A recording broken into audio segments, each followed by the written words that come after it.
Enero de 1964, Palm Springs, California. La mansión de Frank Sinatra, en el exclusivo vecindario de Rancho Mirage, brillaba con las luces de una fiesta que reunía a la élite del entretenimiento americano para celebrar el año nuevo que acababa de comenzar con promesas de éxito continuado. El champán fluía sin restricciones. La música llenaba cada rincón de la propiedad valorada en millones de dólares, y las risas de celebridades se mezclaban con el tintineo de copas de cristal importado de Europa. Nadie entre los 200 invitados anticipaba que esa noche marcaría el fin de una de las amistades más célebres del mundo del espectáculo. Sammy Davis Jr. había llegado temprano a la fiesta, como era su costumbre, cuando se trataba de eventos organizados por el hombre que consideraba su hermano mayor en todos los sentidos, que importaban verdaderamente. Vestía un smoking impecable, diseñado especialmente para él en Londres, con gemelos de oro que Frank le había regalado después del éxito de Ocean's 11 3 años antes. Su esposa, la actriz sueca May Britt, lo acompañaba con un vestido plateado que atraía miradas de admiración y envidia por igual entre las mujeres presentes. La relación entre Sammy y Frank había sobrevivido tormentas que habrían destruido amistades menos sólidas, forjadas en circunstancias menos extraordinarias. Cuando Sammy anunció su compromiso con May Britt, una mujer blanca, en 1960, enfrentó una reacción brutal de sectores racistas de la sociedad americana que amenazaron con boicotear cualquier producción que lo incluyera. Frank había sido uno de los pocos que lo defendió públicamente, sin importar las consecuencias para su propia carrera, en una industria que dependía del público masivo.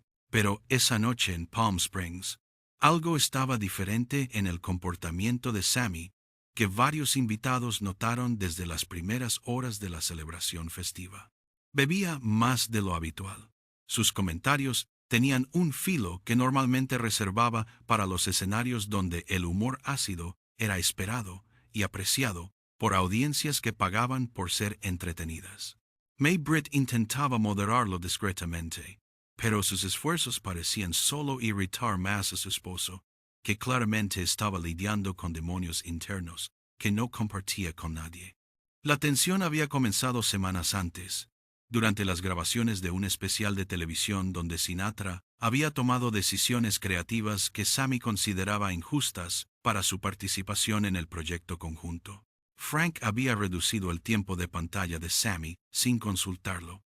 Había cambiado el orden de las canciones para favorecerse a sí mismo, y había ignorado sugerencias que Sammy había ofrecido con la confianza de quien se considera un igual creativo entre amigos verdaderos. Sammy no había confrontado a Frank directamente sobre estos agravios percibidos, eligiendo en cambio tragarse el resentimiento que fermentaba en su interior como un veneno lento que eventualmente tendría que salir de alguna manera destructiva.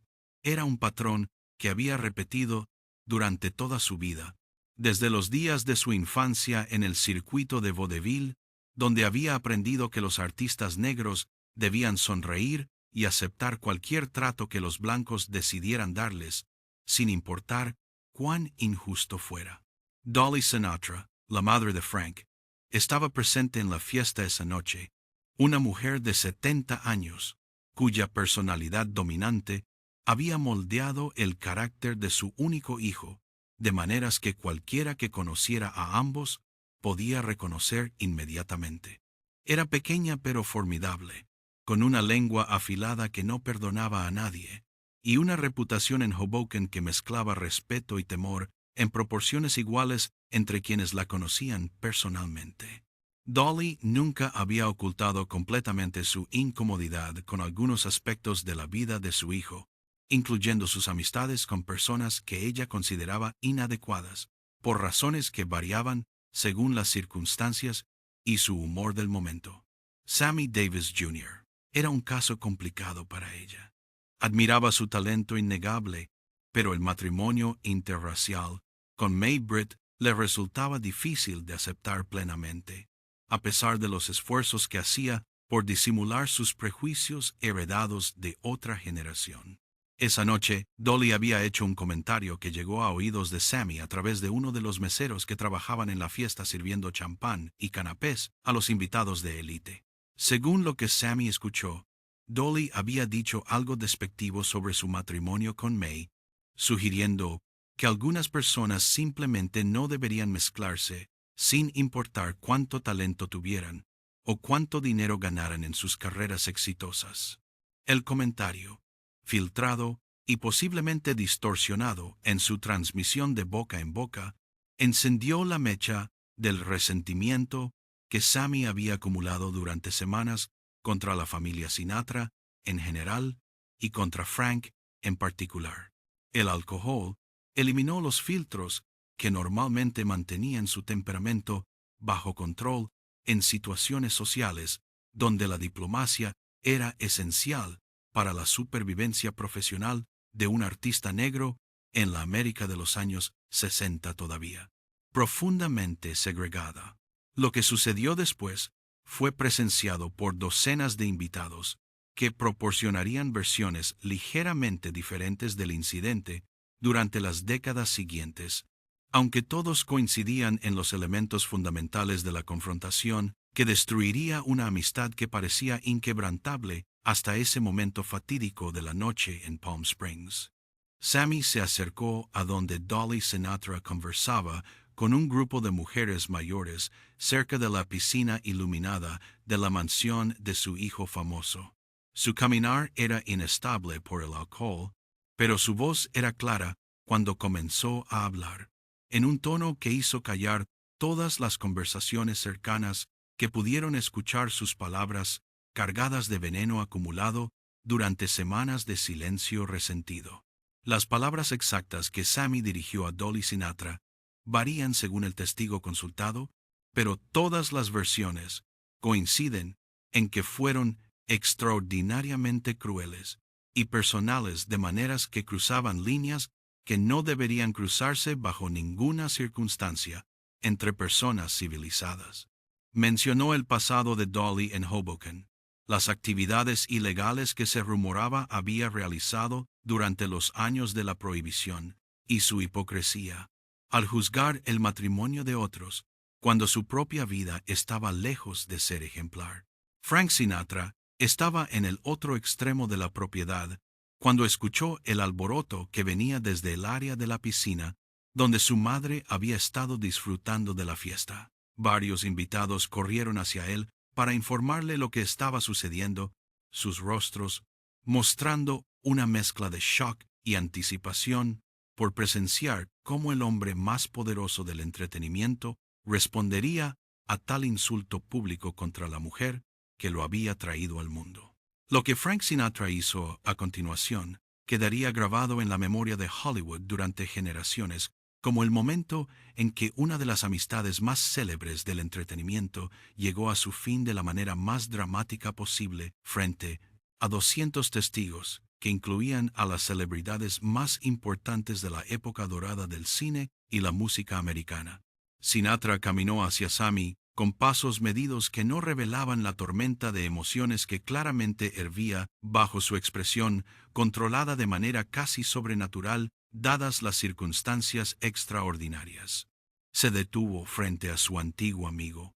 Lo miró directamente a los ojos durante varios segundos, que parecieron eternos para todos los presentes, y luego habló, en una voz baja, que sin embargo todos pudieron escuchar, en el silencio absoluto que había caído sobre la fiesta.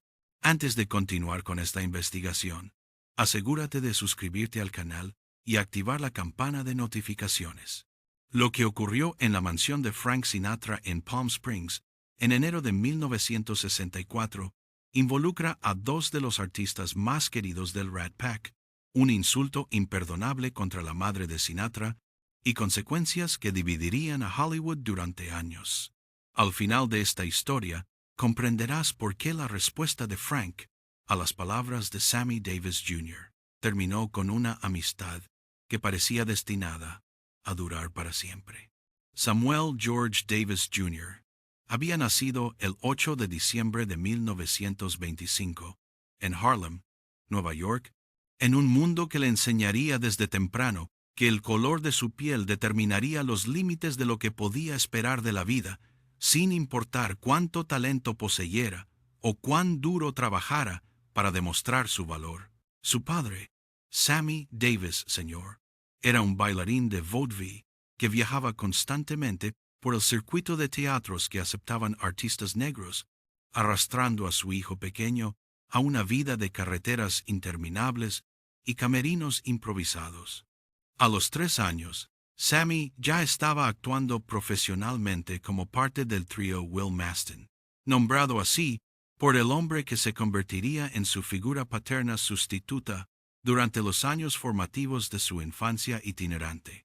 Aprendió a bailar antes de aprender a leer, desarrollando habilidades que eventualmente lo convertirían en uno de los entertainers más versátiles de su generación, capaz de cantar, bailar, actuar e imitar con igual maestría. La infancia de Sammy estuvo marcada por la crueldad casual del racismo americano que permeaba cada aspecto de la vida cotidiana para las personas de color en la primera mitad del siglo XX. Hoteles que no aceptaban huéspedes negros, restaurantes que los obligaban a comer en la cocina, teatros donde podían actuar pero no sentarse en la audiencia como espectadores pagados.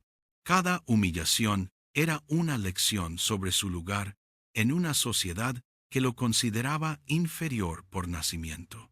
El servicio militar durante la Segunda Guerra Mundial expuso a Sammy a niveles de racismo que incluso él, curtido por años de discriminación en el circuito de entretenimiento, encontró difíciles de soportar sin que su espíritu se quebrara completamente. Soldados blancos lo golpeaban regularmente, oficiales lo humillaban públicamente, y el ejército, que supuestamente defendía la libertad, trataba a sus soldados negros como ciudadanos de segunda clase, indignos del respeto básico que merecía cualquier ser humano. Fue durante el servicio militar que Sammy conoció a un sargento blanco que cambiaría su vida al introducirlo al poder del entretenimiento como arma contra el prejuicio. El sargento organizó shows donde Sammy podía demostrar su talento ante audiencias mixtas, y gradualmente, los mismos soldados que lo habían golpeado comenzaron a aplaudirlo y a tratarlo con algo parecido al respeto que su talento merecía objetivamente. Después de la guerra, Sammy regresó al circuito de entretenimiento con una determinación renovada de conquistar un mundo que no quería aceptarlo como igual, sin importar cuántas veces demostrara que era mejor que la mayoría de los artistas blancos con quienes competía por atención y contratos lucrativos. El trío Will Mastin continuó trabajando, pero era evidente para todos que Sammy era la estrella que eclipsaba a los otros 2 miembros del grupo. El accidente automovilístico de 1954 casi terminó con su carrera y su vida cuando perdió el ojo izquierdo en una colisión en el desierto de California mientras conducía hacia una presentación en Las Vegas. La recuperación fue larga y dolorosa, pero Sammy regresó a los escenarios con un parche que se convertiría en parte de su imagen icónica, y con una apreciación renovada por cada momento de vida que el destino le había concedido inesperadamente. Frank Sinatra había sido una de las primeras personas en visitar a Sammy en el hospital después del accidente, demostrando una lealtad que cimentaría su amistad durante los años siguientes de colaboración profesional y personal, que los convertiría en inseparables ante los ojos del público que adoraba al Rat Pack. Frank pagó las cuentas médicas que el seguro no cubría, visitó regularmente durante la recuperación y defendió públicamente a Sammy cuando algunos promotores sugirieron que un artista tuerto no podía mantener una carrera exitosa. La amistad entre ambos hombres era genuina, pero también estaba marcada por dinámicas de poder que Sammy raramente reconocía públicamente, pero que claramente lo afectaban en niveles profundos de su psique. Frank era el líder indiscutible, el sol alrededor del cual los demás orbitaban, y Sammy, había aceptado ese rol secundario a cambio de la protección y las oportunidades que la asociación con Sinatra le proporcionaba en una industria que de otra manera lo habría marginado por su raza. Dean Martin trataba a Sammy como un igual, bromeando con él de maneras que incluían humor racial que ambos encontraban aceptable dentro de los confines de su amistad probada. Pero Frank era diferente, más protector, pero también más controlador, esperando una deferencia que Sammy proporcionaba sin cuestionar, porque entendía las reglas del juego que había aceptado jugar desde que se unió al círculo íntimo del hombre más poderoso del entretenimiento americano. El matrimonio con May Britt en 1960 había sido el primer acto verdaderamente independiente de Sammy que desafió las expectativas de quienes lo rodeaban, incluyendo a Frank Sinatra. La boda fue pospuesta para no interferir con la campaña presidencial de John F. Kennedy, que Frank estaba apoyando activamente, una decisión que Sammy aceptó con resentimiento apenas disimulado que nunca expresó directamente a su amigo más poderoso. May Britt había sacrificado su propia carrera cinematográfica para casarse con Sammy, enfrentando el ostracismo de Hollywood, que no podía aceptar un matrimonio interracial sin consecuencias profesionales para ambos participantes de la unión controversial. Los estudios dejaron de ofrecerle papeles. Los productores que antes la cortejaban ahora la evitaban. Y May aceptó todo esto por amor a un hombre cuyo talento admiraba tanto como su valentía, para desafiar convenciones que otros aceptaban cobardemente. La noche de la fiesta en Palm Springs, May había notado el deterioro en el humor de su esposo desde que llegaron a la mansión de los Sinatra, horas antes del incidente que cambiaría todo. Intentó convencerlo de que bebiera menos, de que ignorara cualquier comentario que pudiera haber escuchado, de que recordara todo lo que Frank había hecho por él durante años de amistad, que valían más que cualquier agravio temporal o malentendido pasajero. Pero Sammy estaba más allá del punto donde los consejos racionales podían penetrar la armadura de resentimiento que había construido alrededor de su corazón herido. Años de humillaciones tragadas, de sonrisas forzadas ante insultos velados, de gratitud obligatoria por migajas de respeto que cualquier artista blanco habría recibido automáticamente, todo hervía dentro de él, buscando una salida que encontraría en las peores circunstancias posibles esa noche fatídica. Dolly Sinatra representaba todo lo que Sammy odiaba de la América que lo había tratado como ciudadano de segunda clase durante toda su vida, a pesar de su talento extraordinario. Era una mujer blanca de origen inmigrante, que había logrado ascender socialmente a través de su hijo famoso, pero que aparentemente seguía aferrada a los mismos prejuicios que mantenían a personas como Sammy en su lugar asignado por una sociedad que no quería cambiar sin importar cuántas leyes se aprobaran. Las palabras que Sammy dirigió a Dolly esa noche fueron el resultado de décadas de rabia acumulada que finalmente encontró un objetivo conveniente en la madre del hombre, que supuestamente era su mejor amigo, pero que también era su jefe de facto en una relación que nunca había sido verdaderamente entre iguales. Cada insulto que salió de su boca esa noche llevaba el peso de 1000 humillaciones previas que nada tenían que ver con Dolly personalmente, pero que ella representaba simbólicamente en ese momento de explosión emocional incontrolable.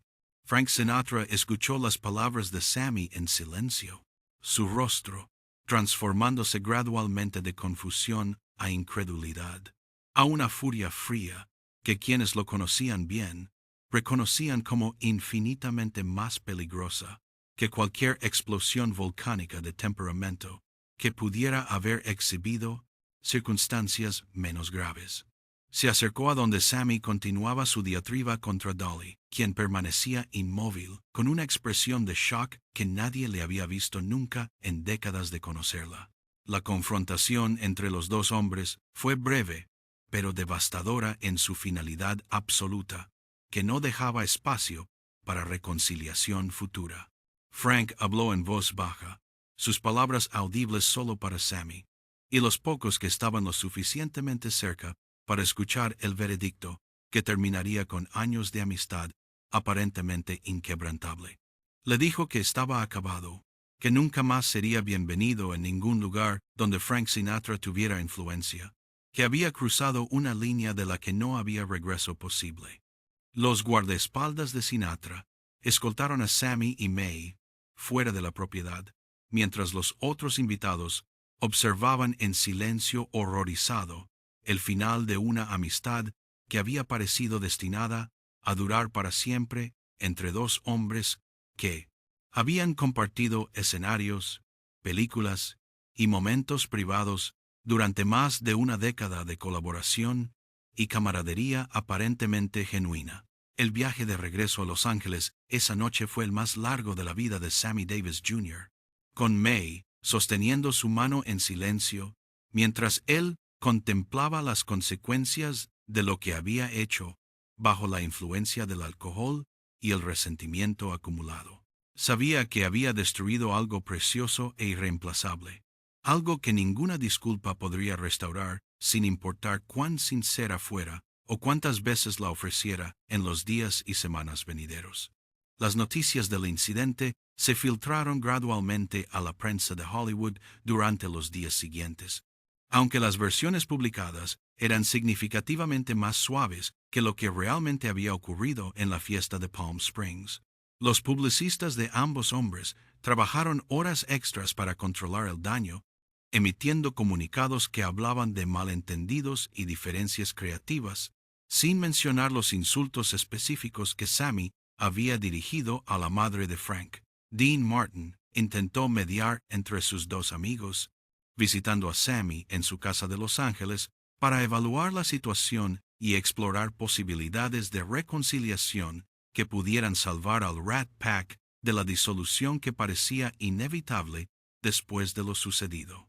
Pero incluso Dean, con toda su habilidad para suavizar conflictos con humor y encanto, reconoció que esta vez la herida era demasiado profunda para sanar con los remedios usuales.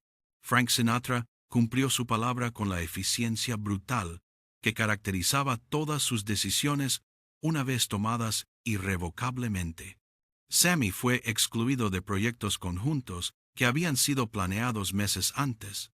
Su nombre fue eliminado de listas de invitados a eventos donde la presencia de Sinatra era esperada, y las puertas que una vez se habían abierto automáticamente para él ahora permanecían cerradas, sin explicación ni posibilidad de apelación. La industria del entretenimiento tomó nota de la ruptura y ajustó su comportamiento en consecuencia, como siempre hacía cuando Frank Sinatra expresaba preferencias sobre quién era aceptable y quién no lo era, en los círculos donde su influencia era absoluta. Productores que habían cortejado a Sammy semanas antes, ahora evitaban sus llamadas. Directores que habían prometido papeles retiraban ofertas sin dar razones específicas que pudieran implicar a Sinatra directamente. May Britt observaba la destrucción de la carrera de su esposo con una impotencia que la consumía gradualmente durante los meses siguientes al incidente de Palm Springs. Había sacrificado su propia carrera para estar con Sammy, y ahora veía cómo él perdía todo lo que había construido durante décadas de trabajo por un momento de debilidad alcohólica que no podía deshacerse sin importar cuánto lo deseara en sus momentos de lucidez y arrepentimiento. Sammy intentó contactar a Frank múltiples veces durante las semanas siguientes, enviando cartas, dejando mensajes, incluso apareciendo en lugares donde sabía que Sinatra estaría con la esperanza de una confrontación que pudiera llevar a una reconciliación imposible. Pero Frank se negaba a responder, a reconocer siquiera la existencia de alguien que había sido su amigo cercano durante más de 10 años de colaboración que había definido una era del entretenimiento americano. Los meses se convirtieron en años, y la industria gradualmente olvidó los detalles específicos del incidente mientras recordaba claramente la lección que había enseñado sobre las consecuencias de cruzar a Frank Sinatra de cualquier manera que él considerara imperdonable. Sammy continuó trabajando, reconstruyendo su carrera sin la protección que la amistad con Sinatra le había proporcionado, demostrando una resiliencia que impresionó incluso a quienes lo habían descartado como acabado después de la ruptura. Dolly Sinatra murió en un accidente de avión el 6 de enero de 1977, 13 años después del incidente que había precipitado el fin de la amistad entre su hijo y Sammy Davis Jr. Viajaba en un jet privado que se estrelló contra el monte San Gorgonio durante una tormenta mientras se dirigía a Las Vegas para ver a Frank actuar en el Caesars Palace. Su cuerpo no fue recuperado hasta días después, cuando los equipos de rescate finalmente pudieron acceder al sitio del accidente. Frank Sinatra quedó devastado por la muerte de su madre, la mujer que lo había moldeado con su personalidad dominante y sus expectativas imposibles que él había dedicado su vida a superar y satisfacer simultáneamente. El funeral fue un evento privado al que solo los más cercanos fueron invitados, y Sammy Davis Jr. no estaba entre ellos a pesar de los años transcurridos desde la ruptura que los había separado aparentemente para siempre. Pero algo cambió en Frank Sinatra después de la muerte de Dolly, una suavización gradual de las líneas duras que habían definido su personalidad durante décadas de vida pública, donde la imagen de dureza era esencial para sobrevivir en un mundo de depredadores disfrazados de amigos. Comenzó a reconsiderar decisiones que había tomado en momentos de furia, relaciones que había destruido por principios que ahora parecían menos importantes que la conexión humana que había sacrificado en su nombre. En 1978, 4 años después de la muerte de Dolly, Frank Sinatra hizo algo que nadie en Hollywood esperaba presenciar jamás después de lo sucedido en Palm Springs 14 años antes. Contactó a Sammy Davis Jr. a través de intermediarios, expresando su deseo de reunirse para hablar sobre el pasado y explorar la posibilidad de restaurar una amistad que ambos habían extrañado más de lo que ninguno había admitido públicamente durante los años de separación forzada. El encuentro tuvo lugar en la misma mansión de Palm Springs, donde todo había terminado, una elección deliberada que ambos hombres reconocieron como significativa en el proceso de sanación que estaban intentando iniciar después de tanto tiempo perdido. Sammy llegó solo, sin May, que para entonces ya estaba en proceso de divorciarse de él después de años de matrimonio erosionado por las presiones de la industria y los demonios personales de ambos. Las primeras palabras que Frank dirigió a Sammy después de 14 años de silencio fueron una disculpa, algo que nadie que conociera a Sinatra habría creído posible dada su reputación de nunca admitir errores ni pedir perdón por decisiones que consideraba justificadas en el momento de tomarlas. Dijo que había sido demasiado duro, que el castigo había excedido el crimen, que había permitido que su temperamento destruyera algo valioso que debería haber protegido con más cuidado. Sammy también se disculpó, con lágrimas corriendo por sus mejillas mientras recordaba las palabras horribles que había dirigido a Dolly esa noche de enero de 1964. Bajo la influencia del alcohol y el resentimiento que había acumulado sin expresar durante años, de subordinación voluntaria. Dijo que no había un día, desde entonces, en que no se arrepintiera de lo que había hecho, que la pérdida de la amistad de Frank había sido el precio más alto que había pagado por cualquier error en toda su vida. Los dos hombres hablaron durante horas esa tarde, en Palm Springs, reconstruyendo los puentes que habían quemado 14 años antes en la misma propiedad, donde ahora buscaban reconciliación y perdón mutuo. No era posible recuperar el tiempo perdido, pero sí era posible aprovechar el tiempo que les quedaba para demostrar que la amistad que una vez habían compartido era más fuerte que cualquier herida que se hubieran infligido mutuamente. El Rat Pack nunca se reunió formalmente después de la reconciliación entre Frank y Sammy, víctima de los años transcurridos y los cambios que habían transformado a todos sus miembros en hombres muy diferentes de los jóvenes que habían conquistado Las Vegas en los años 60. Pero Frank y Sammy actuaron juntos nuevamente en ocasiones especiales, demostrando al público que su amistad había sobrevivido a pruebas que habrían destruido vínculos menos profundos.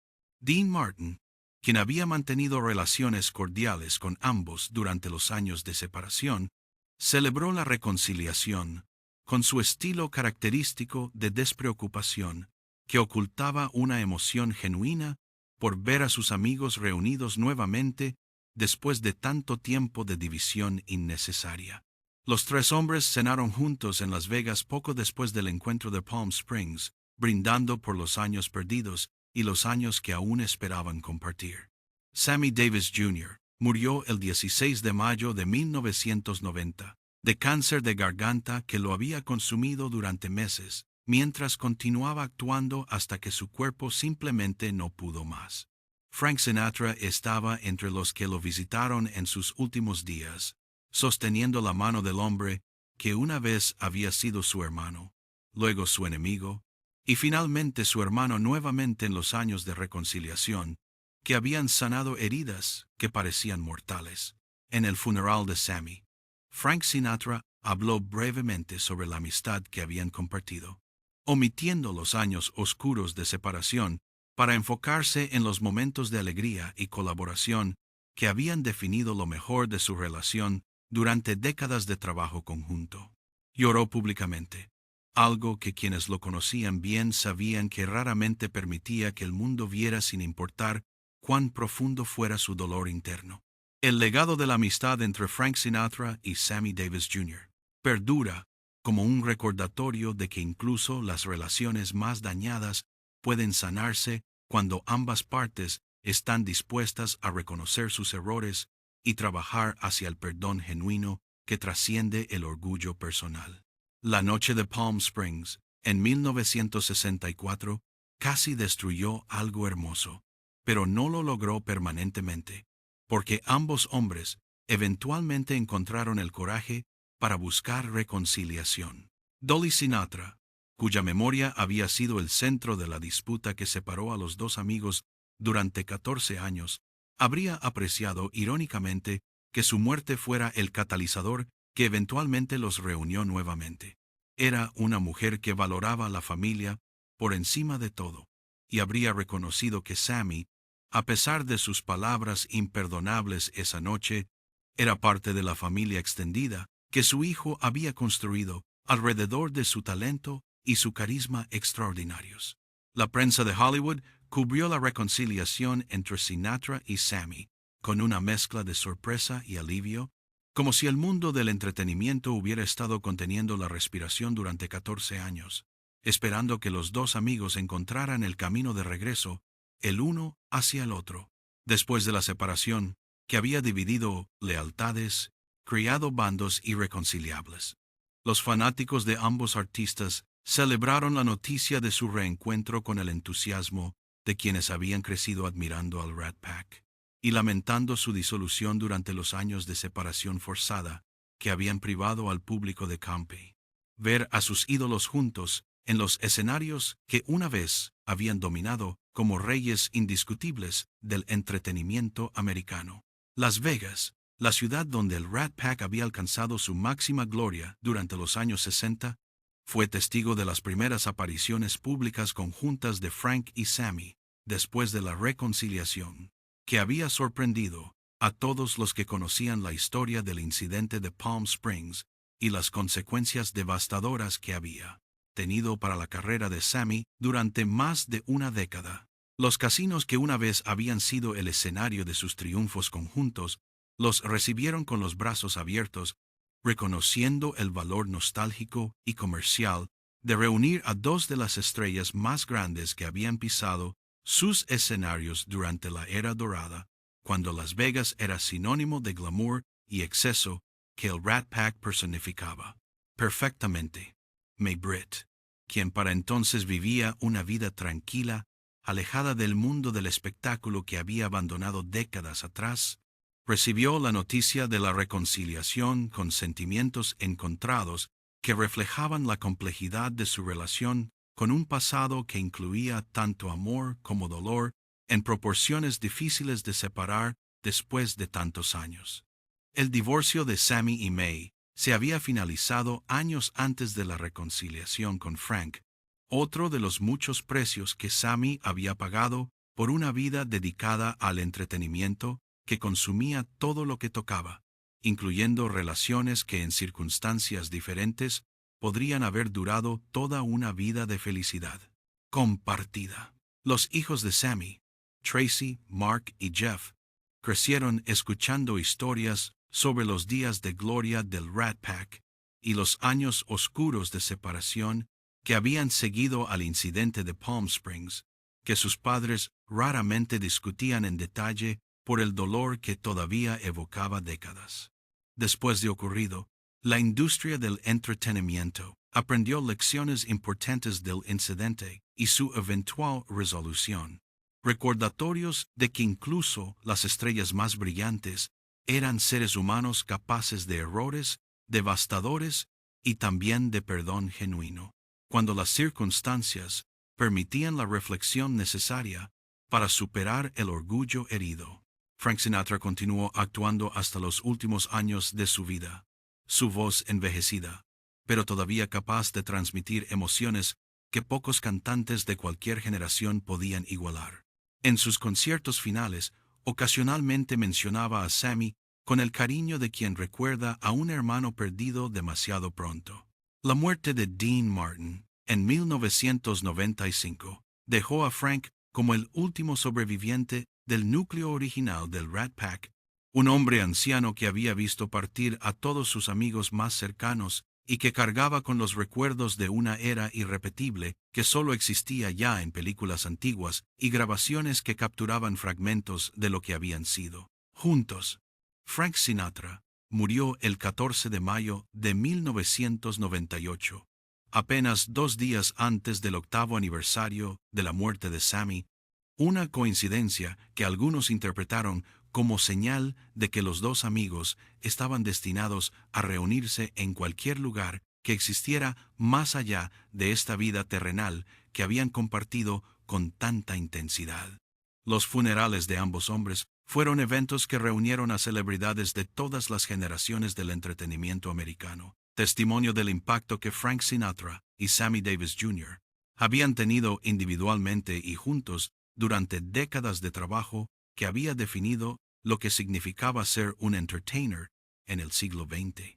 El legado de su amistad, incluyendo la ruptura de 14 años y la reconciliación que la siguió, continúa siendo estudiado por quienes buscan entender las complejidades de las relaciones humanas bajo las presiones extraordinarias de la fama y el éxito, que pocos experimentan, pero que muchos observan con fascinación desde la distancia, segura del anonimato. La mansión de Palm Springs, donde todo comenzó y terminó, sigue en pie, ahora propiedad de otros dueños que probablemente desconocen la historia que sus paredes presenciaron durante aquella noche de enero de 1964 y aquella tarde de reconciliación en 1978, que demostraron que el perdón siempre es posible cuando el amor subyacente es más fuerte que el orgullo herido.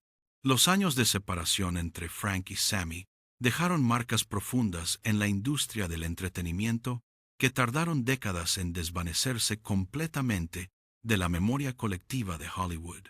Productores y directores que habían trabajado con ambos durante la era dorada del Rat Pack se encontraron forzados a elegir bandos, una decisión que afectaba carreras y relaciones profesionales de maneras que nadie había anticipado cuando la amistad parecía inquebrantable.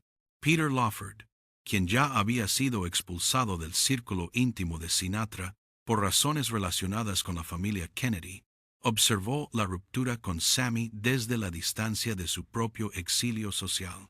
Entendía mejor que nadie el precio de cruzar a Frank Sinatra, habiendo pagado ese precio él mismo durante años de ostracismo que eventualmente contribuyeron al deterioro de su salud y su carrera una vez prometedora en Hollywood. Joey Bishop, el comediante del Rat Pack, conocido por su humor intelectual y su personalidad más reservada que los otros miembros del grupo, intentó mantener relaciones cordiales con ambos hombres durante los años de separación sin tomar partido públicamente. Era una posición difícil que requería diplomacia constante y silencios estratégicos cuando las conversaciones giraban hacia el tema prohibido del incidente de Palm Springs. Las esposas y parejas de los miembros del Rat Pack también se vieron afectadas por la ruptura de maneras que raramente se discutían públicamente, pero que eran evidentes para quienes conocían las dinámicas internas del grupo. Barbara Sinatra, quien se convertiría en la cuarta esposa de Frank en 1976, escuchó historias sobre Sammy, pero nunca lo conoció durante los años en que su futuro esposo lo consideraba persona non grata. La comunidad afroamericana del entretenimiento observó la caída de Sammy con una mezcla de tristeza y resignación que reflejaba su comprensión de las dinámicas de poder que siempre habían existido entre artistas blancos y negros, incluso en las amistades aparentemente más igualitarias. Sammy había sido un símbolo de posibilidad, de que el talento podía trascender las barreras raciales, y su caída parecía confirmar los temores de quienes siempre habían dudado de esa narrativa optimista. Harry Belafonte, quien había mantenido una relación complicada con Sammy debido a diferencias sobre activismo político y el papel de los artistas negros en la lucha por los derechos civiles, observó la situación sin comentar públicamente, pero con una comprensión profunda de las presiones que habían llevado a su colega al punto de ruptura aquella noche fatídica. Sidney Poitier, el actor que había roto barreras en Hollywood, ganando el Oscar a Mejor Actor en 1964, el mismo año del incidente de Palm Springs, representaba un camino diferente para los artistas afroamericanos que buscaban respeto sin depender de la protección de figuras blancas poderosas como Sinatra. Su éxito independiente contrastaba con la caída de Sammy de maneras que no escapaban a los observadores de la industria. Las Vegas cambió durante los años de separación entre Frank y Sammy, transformándose gradualmente de un pueblo del desierto dominado por el crimen organizado en una corporación del entretenimiento, donde las viejas reglas sobre quién podía actuar y donde ya no aplicaban con la misma rigidez que había caracterizado la era del Rat Pack. Los casinos que una vez habían prohibido a artistas negros hospedarse en sus instalaciones mientras actuaban en sus escenarios, ahora competían por contratar a estrellas de cualquier raza que pudieran llenar sus salas de espectáculos. Sammy se benefició de estos cambios durante sus años de exilio del círculo de Sinatra, construyendo una carrera independiente que demostraba su talento sin necesidad de la protección que una vez había considerado indispensable. El programa de televisión de Sammy, que comenzó en 1966, 2 años después del incidente de Palm Springs, demostró que podía mantener una carrera exitosa sin la bendición de Frank Sinatra. Aunque el show solo duró una temporada debido a las complejidades de producir televisión con un anfitrión negro en una América todavía profundamente dividida por cuestiones raciales, estableció precedentes importantes para artistas que vendrían después. Broadway se convirtió en un refugio para Sammy durante los años de exilio, ofreciéndole oportunidades que Hollywood y Las Vegas le negaban parcialmente debido a la influencia de Sinatra en esas industrias. Su actuación en Golden Boy, un musical sobre un boxeador que enfrenta dilemas sobre raza e identidad, resonó profundamente con su propia situación personal y recibió aclamación crítica que validaba su talento independientemente de sus conexiones sociales. La música de Sammy durante este período reflejaba una madurez y una profundidad emocional que algunos críticos atribuyeron a las dificultades que enfrentaba en su vida personal y profesional. Canciones sobre pérdida, arrepentimiento y esperanza de redención parecían autobiográficas de maneras que sus grabaciones anteriores más orientadas al entretenimiento puro, nunca habían sido. El divorcio de May Britt en 1968 añadió otra capa de dolor a una década que ya había sido devastadora para Sammy en múltiples frentes simultáneamente. El matrimonio que había costado tanto a ambos, incluyendo la carrera de May y la amistad de Sammy con Frank, terminó después de 8 años que habían incluido más sufrimiento que felicidad para ambos participantes. Los 3 hijos de Sammy y May quedaron en custodia compartida, creciendo entre 2 hogares y 2 mundos que representaban las fracturas que su padre había experimentado durante los años más difíciles de su vida personal y profesional. Tracy, la mayor, eventualmente escribiría sobre su infancia y las complejidades de tener a Sammy Davis Jr. como padre durante un periodo de tanto tumulto. Alta Vise Gore se convirtió en la tercera esposa de Sammy en 1970, una bailarina afroamericana que representaba un regreso a las expectativas que la sociedad tenía sobre con quién debería casarse un hombre negro famoso. El matrimonio duraría hasta la muerte de Sammy, aunque enfrentaría sus propios desafíos, incluyendo adicciones y dificultades financieras que plagaron los últimos años del artista. La reconciliación con Frank en 1978 llegó en un momento en que Sammy finalmente había reconstruido suficiente de su carrera y su autoestima como para encontrarse con su antiguo amigo desde una posición de relativa fortaleza en Bell, lugar de la desesperación que había caracterizado los primeros años después del incidente. Ya no era el hombre destruido que había sido expulsado de Palm Springs 14 años antes. Frank, por su parte, había experimentado sus propias transformaciones durante los años de separación, incluyendo un retiro temporal de los escenarios, múltiples matrimonios y la pérdida de su madre que lo había forzado a confrontar su propia mortalidad y los errores que había cometido durante una vida dedicada al trabajo y al mantenimiento de una imagen pública que a veces eclipsaba su humanidad subyacente. El encuentro de reconciliación en 1978 fue facilitado por intermediarios que incluían a miembros de la industria del entretenimiento que habían mantenido relaciones con ambos hombres durante los años de separación y que reconocían el valor de reunir a 2 artistas cuya colaboración había definido una era irrepetible del entretenimiento americano. Las primeras palabras intercambiadas entre Frank y Sammy después de 14 años de silencio fueron tentativas, cargadas de la emoción acumulada de más de una década de extrañarse mutuamente mientras el orgullo les impedía dar el primer paso hacia la reconciliación que ambos deseaban, pero que ninguno se atrevía a iniciar por temor al rechazo. La noche después de su reencuentro, Frank y Sammy cenaron juntos en un restaurante privado de Palm Springs, donde ningún paparazzi pudiera capturar el momento íntimo de 2 viejos amigos redescubriéndose después de años de separación que habían dejado cicatrices visibles en Dice. Ambos, pero que no habían logrado destruir el afecto fundamental que siempre había existido bajo las capas de conflicto y malentendido. Descansa en paz, Samuel George Davis Jr. Tu talento iluminó escenarios durante medio siglo de trabajo incansable, que desafió las limitaciones que una sociedad injusta intentó imponerte desde el momento de tu nacimiento. Y descansa en paz, Francis Albert Sinatra, el amigo que te castigó severamente, pero que eventualmente encontró en su corazón el perdón que ambos necesitaban para cerrar un capítulo doloroso de sus vidas y comenzar uno nuevo basado en el amor fraternal que siempre había existido, bajo las capas de orgullo y resentimiento.